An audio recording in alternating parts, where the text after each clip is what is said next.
सध्या पंढरपुरातील जड वाहतुकीचा प्रश्न ऐरणीवर आला आहे. पंढरपूर शहरातून मोठ्या प्रमाणामध्ये जड वाहतूक होत असल्यामुळे रहदारीला अडथळा निर्माण होऊन नागरिकांना त्याचा त्रास सहन करावा लागत आहे.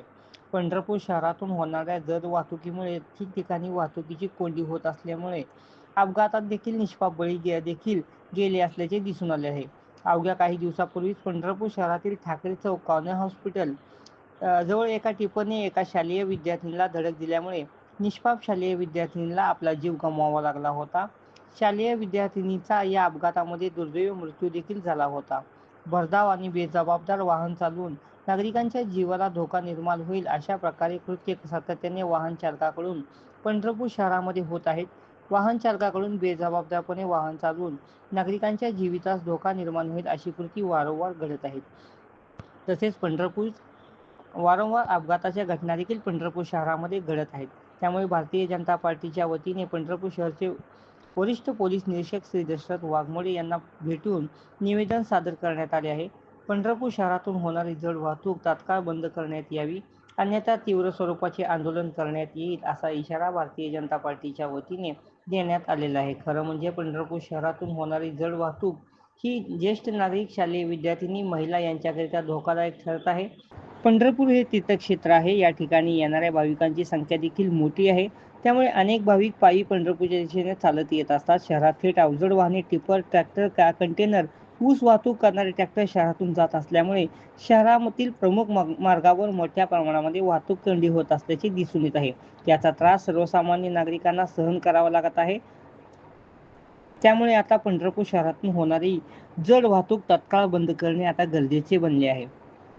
पंढरपूर शहरामध्ये गेल्या काही दिवसापासून जड वाहतुकीचे प्रमाण मोठ्या प्रमाणात वाढलेले असताना परवाच एका शाळेच्या कॉलेजच्या विद्यार्थिनीचा यामध्ये बळी गेलेला आहे, निष्पाप मुलीचा यामध्ये बळी गेलेला असताना या पार्श्वभूमीवर आम्ही आज पंढरपूर शहर पोलीस स्टेशन मध्ये एक निवेदन दिलेलं आहे की ही पंढरपूर शहरातील येणारी जड वाहतूक पूर्ण नाक्यांवरती बंद करावी व नगरपालिकेला पण उद्या आम्ही या संदर्भात एक निवेदन देणार आहे की ज्या ह्याच्यातून चौकातून ही जड वाहतूक शहरामध्ये येते त्या बाजूला बॅरिकेडिंग बसून ती वाहतूक बंद करून बायपास मार्गे चालू करावी. आणि तसेच सोलापूर जिल्ह्याचे माजी आमदार प्रशांतराव परिचारक असतील, पंढरपूर मंगळवेढा विधानसभा मतदारसंघाचे आमदार समाधानदादा अवताडे असतील, यांच्याकडे पण आम्ही मागणी करणार आहे की लवकरात लवकर ही पंढरपूर शहरातली जड होणारी वाहतूक बंद करावी. यामुळे पंढरपुरातील भाविक भक्त असतील, नागरिक असतील, यांना नाहक त्रास सहन करावा लागत आहे. तरी लवकरात लवकर ही वाहतूक जर बंद नाही झाली तर आम्हाला तीव्र आंदोलन करावं लागेल.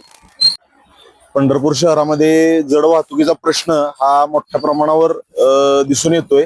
जड वाहतूक ही पंढरपूर शहराच्या मध्यवर्ती भागातून होतीये. ती जड वाहतूक बाह्य वळणावरनं वळवणं गरजेचं आहे.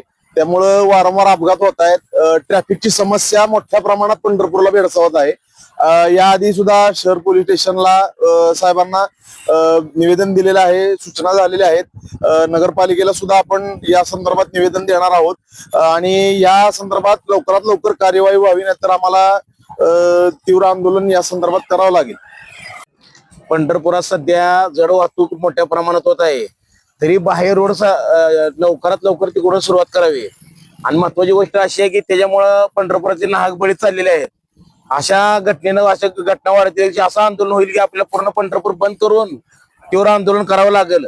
त्यावेळेस लक्ष घालणार का? तर आमची कलेक्टर साहेबांना, नगरपालिकेच्या साहेबांना विनंती आहे की आपण लवकरात लवकर यात लक्ष घालून बाह्य वळणानं आलेल्या मोठ्या रहदारी गाड्या चालू करा आणि जे येणारे ठिकाण आहेत तिथे प्रकारचं बॅरिकेडिंग लावावं.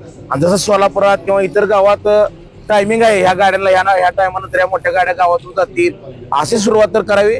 अन्यथा लवकरात लवकर न बंद केल्यास आम्ही तीव्र आंदोलन करू.